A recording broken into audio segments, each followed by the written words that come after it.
সবাইকে আসসালামু আলাইকুম। গরিব জনতা পার্টির পক্ষ থেকে আমি গরিব, সবসময় গরিবদের নিয়ে আমার চিন্তাভাবনা, গরিবদের নিয়ে আলোচনা বা গরিবদের জন্য কি করা যায় সেই ধরনের চিন্তাভাবনা, সেই ধরনের ইচ্ছা সবসময় প্রতিনিয়ত কাজ করতেছে।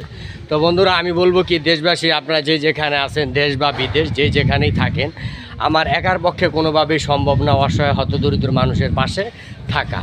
তার জন্য কি করতে হবে? আপনাদের সবার সাহায্যের হাত বাড়িয়ে দিতে হবে। আপনারা সবাই যার যার জায়গা থেকে সাহায্য করার চেষ্টা করেন। আপনাদের সেই সাহায্যের অর্থ দিয়ে বা সাহায্য টাকা দিয়ে অসহায় হতদরিদ্র মানুষের পাশে দাঁড়াতে চাই, তাদের জন্য কিছু করতে চাই, বা প্রত্যেক শুক্রবার তাদের জন্য খিচুড়ি বা যে কোনো কিছু একটা আইটেম তাদের মাঝে বিতরণ করতে চাই, মোট কথা তবরক হিসাবে।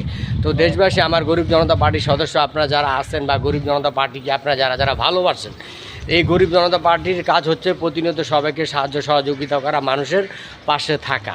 তো আমার পক্ষে একা কোনোভাবেই সম্ভব না। আপনাদের সবার সাপোর্ট, আপনাদের সবার সাহায্যের হাত বাড়িয়ে দিতে হবে বন্ধুরা। তো সবাই যার যার জায়গা থেকে এই অসহায় হতদরিদ্র গরিব জনতা পার্টির সদস্য আমরা যারা আছি, আপনারা সবাই সাহায্যের হাত বাড়িয়ে দেওয়ার চেষ্টা করবেন। আমার একার পক্ষে কোনোভাবেই সম্ভব না এই অসহায় হতদরিদ্র মানুষের পাশে দাঁড়ানো। আপনাদের সবার সাহায্য বড়ই প্রয়োজন, দেশ বা বিদেশ যে যেখানেই আছেন।